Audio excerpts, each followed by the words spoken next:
Welcome to the pool of science. Students, आज का हमारा टॉपिक है सियानोबैक्टीरिया। तो सियानोबैक्टीरिया को हम ग्रुप ऑफ फोटोसिंथेटिक बैक्टीरिया भी कहते हैं और प्रीवियसली इनको कहा जाता था ब्लू ग्रीन एल्गी।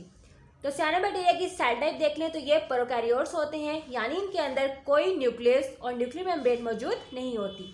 साइज और शेप की बात करें तो ये डिफरेंट साइजेस और डिफरेंट शेप के होते हैं और इनका डायमीटर जो है वो 1 से 10 माइक्रोमीटर तक होता है। वेजिटेटिव स्ट्रक्चर यानी इनके बॉडी स्ट्रक्चर की बात करें तो बहुत से जो है वो यूनिसेलुलर होते हैं, एक सेल पर मुश्तमिल होते हैं। कुछ जो है वो डिफरेंट शेप की कॉलोनीज बनाते हैं और बहुत से सियानोबैक्टीरिया जो है वो फिलामेंट्स के तौर पे डिवेल्प होते हैं। फिलामेंट्स जो है वो ट्राइकोम पर मुश्तमिल होता है। अब ट्राइकोम जो है एक चेन ऑफ सेल होती है, सेल्स की बनी हुई एक चेन होती है। हर फिलामेंट जो है उसके ऊपर म्यूसिलेजिनस शीट होती है। ट्राइकोम जब म्यूसिलेजिनस शीट के अंदर इनक्लोज होते हैं तब हम उसे फिलामेंट का नाम देते हैं। ट्राइकोम जो है ये ब्रांच भी हो सकते हैं और अनब्रांच्ड भी हो सकते हैं। सियानोबैक्टीरिया की लोकोमोशन की बात करें कि ये मूव कैसे करते हैं तो इनके अंदर फ्लैजिला मौजूद नहीं होता। इनके अंदर गैस वेसिकल्स होते हैं जो कि इनको वाटर में मूव करवाते हैं। और बहुत सी फिलामेंटल स्पीशीज जो है सियानोबैक्टीरिया की वो ग्लाइडिंग मूवमेंट जो है वो शो करती हैं। नेक्स्ट हम सेल स्ट्रक्चर की बात करें तो सियानोबैक्टीरिया का सेल जो है वो डिफरेंट पार्ट पर मुश्तमिल होता है। फर्स्ट है इसका सेल वॉल और म्यूसिलेजिनस शीट, सेकंड है प्रोटोप्लास्ट, थर्ड है फोटोसिंथेटिक सिस्टम और फोर्थ है हेटेरोसिस्ट। तो फर्स्ट हम देखते हैं कि सेल वॉल और म्यूसिलेजिनस शीट जो है वो सियानोबैक्टीरिया के अंदर किस तरह की होती है। तो सियानोबैक्टीरिया का सेल जो है वो सेल वॉल से सराउंडेड होता है। सेल वॉल जो है इसकी बनी हुई होती है सेलुलोज एंड पेक्टिक सब्सटेंसेस से।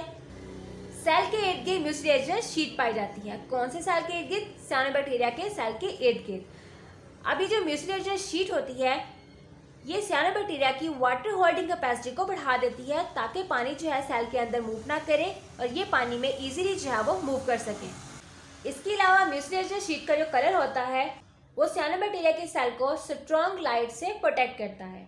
नेक्स्ट हमारे पास है प्रोटोप्लास्ट। कैसा होता है सियानोबैक्टीरिया का? तो सियानोबैक्टीरिया का प्रोटोप्लास्ट दो पार्ट में डिवाइडेड होता है। फर्स्ट है सेंट्रोप्लाज्म और सेकंड है क्रोमोप्लाज्म। तो सेंट्रोप्लाज्म में ये सेंट्रल रीजन होता है सियानोबैक्टीरिया के सेल का जो कि कलरलेस होता है। सेंट्रोप्लाज्म जो है ये सियानोबैक्टीरिया की सेंट्रल बॉडी बनाते हैं जिसके अंदर क्रोमैटिन मटेरियल यानी डीएनए या न्यूक्लियर मटेरियल जो है वो पाया जाता है।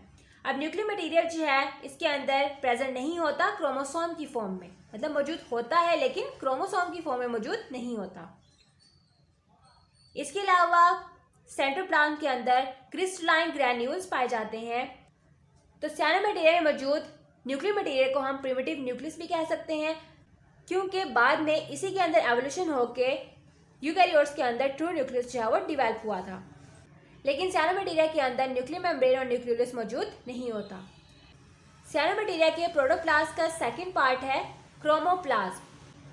तो ये सियानोबैक्टीरिया के सेल का आउटर रीजन होता है जो कि ब्लू ग्रीन होता है। इस रीजन में ब्लू ग्रीन पिगमेंट्स पाए जाते हैं जिसकी वजह से हम इन्हें क्रोमोप्लाज्म कहते हैं। इसके अलावा कुछ पिगमेंट्स और भी पाए जाते हैं जैसे क्लोरोफिल हो गया, ये ग्रीन कलर का होता है। कैरोटीन ये रेड कलर का होता है। और अगर सेल के अंदर क्लोरोफिल कैरोटीन ये दोनों पिगमेंट्स पाए जाएं तो इसे हम मैक्सोजैंथोफिल कहते हैं। इसके अलावा इसके अंदर फाइकोसाइनिन यानी ब्लू पिगमेंट्स जो है वो पाया जाता है। सियानोबैक्टीरिया के क्रोमोप्लास्ट रीजन में कुछ ऑयल ड्रॉपलेट्स और ग्लाइकोजन भी पाए जाते हैं। इसके अलावा कुछ गैस वेसिकल्स भी इसकी आउटर रीजन में पाए जाते हैं जो कि इसको वाटर में मूव करने में हेल्प करते हैं। नेक्स्ट हमारे पास है फोटोसिंथेटिक सिस्टम। तो सियानोबैक्टीरिया का फोटोसिंथेटिक सिस्टम जो है वो यूकैरियोट्स यानी प्लांट से बिल्कुल मिलता जुलता है। सियानोबैक्टीरिया के अंदर भी क्लोरोफिल और फोटोसिस्टम 2 जो है पाए जाते हैं। ये वाटर को as a electron donor use करते हैं और ऑक्सीजन जो है रिलीज करते हैं फोटोसिंथेसिस के दौरान। इसलिए हम कह सकते हैं कि सियानोबैक्टीरिया के अंदर ऑक्सीजेनिक फोटोसिंथेसिस होती है। ये फाइकोबिलेंस को एसेसरी पिगमेंट्स के तौर पर यूज करते हैं। फोटोसिंथेटिक पिगमेंट्स और इलेक्ट्रॉन ट्रांसपोर्ट चेन जो है थैलाकोइड मेम्ब्रेन के अंदर पाई जाती हैं। पिगमेंट्स जो है वो फाइकोबिलिसोम पार्टिकल्स के साथ लिंक करते हैं। सियानोबैक्टीरिया जो है वो कार्बन डाइऑक्साइड को फिक्स करता है कैल्विन साइकिल के जरिए जैसे कि प्लांट्स में होता है। नेक्स्ट हमारे पास है हेटेरोसिस्ट। तो कुछ बैक्टीरिया के फिलामेंट्स जो हैं वो स्पेशल सेल्स रखते हैं, उन सेल्स को हम हेटेरोसिस्ट कहते हैं। और ये सेल्स जो हैं इनलार्ज होते हैं, बैरल शेप होते हैं यानी लंबे होते हैं। इसके अलावा हेटेरोसिस की नेचर के बारे में डिफरेंट व्यूज जो हैं वो पाए जाते हैं। तो एक व्यू के दौरान कहा जाता है कि हेटेरोसिस जो है ये वेस्टिजियल स्पोर्स होते हैं, यानी ये ऑर्गेनिज्म का ही पार्ट होता है जो बाद में फंक्शनल लेस हो जाता है, यानी वो सही से प्रॉपर फंक्शन या प्रॉपरली डेवलप नहीं होता, तो उसे हम कहते हैं वेस्टिजियल स्पोर्स। दूसरे व्यू के दौरान कहा जाता है कि हेटेरोसिस जो है ये नाइट्रोजन फिक्सेशन में अहम रोल प्ले करते हैं। तो ये हमारे पास साइनोबैक्टीरिया का सेल। साइनोबैक्टीरिया में सेल वॉल पाई जाती है। सेल वॉल की सराउंडिंग में म्यूसिलेजियस शीट पाई जाती है जिसे जिलेटिनस कोट भी कहते हैं। सेल वॉल के अंदर की तरफ जो है प्लाज्मा मेम्ब्रेन पाई जाती है। सेंटर में जो है वो न्यूक्लियर मटेरियल पाया जाता है, लेकिन ये क्रोमोसोम की फॉर्म में मौजूद नहीं होता। इसके अलावा इसमें फोटोसिंथेटिक लैमेला पाए जाते हैं, जिसकी वजह से साइनोबैक्टीरिया में फोटोसिंथेसिस का प्रोसेस होता है। इस फोटोसिंथेटिक लैमेला के साथ जो है वो फाइकोबिलिसोम पाए जाते हैं, और इस फाइकोबिलिसोम के साथ पिगमेंटेड सेल्स जो है वो अटैच होते हैं, जिसकी वजह से साइनोबैक्टीरिया का कलर जो है वो ब्लू ग्रीन होता है। सेंट्रल रीजन में प्रोटीन ग्रैन्यूल्स पाए जाते हैं, कुछ ऑयल ड्रॉपलेट्स भी पाए जाते हैं। तो ये था हमारे पास सेल ऑफ साइनोबैक्टीरिया। नेक्स्ट हमारे पास है कि साइनोबैक्टीरिया के अंदर रिप्रोडक्शन किस तरह होती है। तो साइनोबैक्टीरिया में सेक्सुअल रिप्रोडक्शन एब्सेंट होती है और ये रिप्रोड्यूस करते हैं एसेक्सुअली। तो फॉलोइंग मेथड्स हैं इनकी एसेक्सुअल रिप्रोडक्शन के। तो फर्स्ट है हमारे पास बाइनरी फिशन, सेकंड है फ्रेगमेंटेशन, थर्ड है हॉर्मोगोनिया, फोर्थ है हॉर्मोस्पोर्स, फिफ्थ है प्लानकोकाई और लास्ट है स्पोर फॉर्मेशन, जिनको हम वन बाय वन देखते हैं। तो बाइनरी फिशन ये सिंपलेस्ट सेल डिवीजन होती है, जिसमें जेनेटिक मटेरियल जो है वो रिप्लिकेट करता है, डबल हो जाता है और ऑपोजिट पोल की तरफ मूव करता है, और रिंग लाइक आउटग्रोथ जो है सेंटर में सेल के अपीयर होती है, जिसकी वजह से सेल जो है वो दो पार्ट में डिवाइड हो जाता है। तो इसे हम कहते हैं बाइनरी फिशन। नेक्स्ट है कि फ्रेगमेंटेशन जो है साइनोबैक्टीरिया में किस तरह होती है। तो साइनोबैक्टीरिया का फिलामेंट जो है वो ब्रेक हो जाता है और स्मॉल फ्रेगमेंट्स बनाता है। हर फिलामेंट जो है वो डिवेल्प करता है और न्यू कॉलोनी बना देता है। उसके बाद हमारे पास है हॉर्मोगोनिया। तो ये फिलामेंट का एक ब्रोकन पीस होता है जो बाय एक्सीडेंटली या बाय चांस जो है वो ब्रेक हो जाता है। उस पीस को हम कहते हैं हॉर्मोगोनिया। अभी हॉर्मोगोनिया जो है वो बनता कैसे है। तो दो सेल्स के दरमियान जिलेटिनस मटेरियल की डिस्क जो है वो डबल हो जाती है और कनकेव हो जाती है, और इस डिस्क को हम कहते हैं सेपरेशन डिस्क। फिलामेंट जो है वो इस डिस्क वाले पॉइंट से ब्रेक हो जाता है और बना देता है हॉर्मोगोनिया। नेक्स्ट हमारे पास है हॉर्मोस्पोर।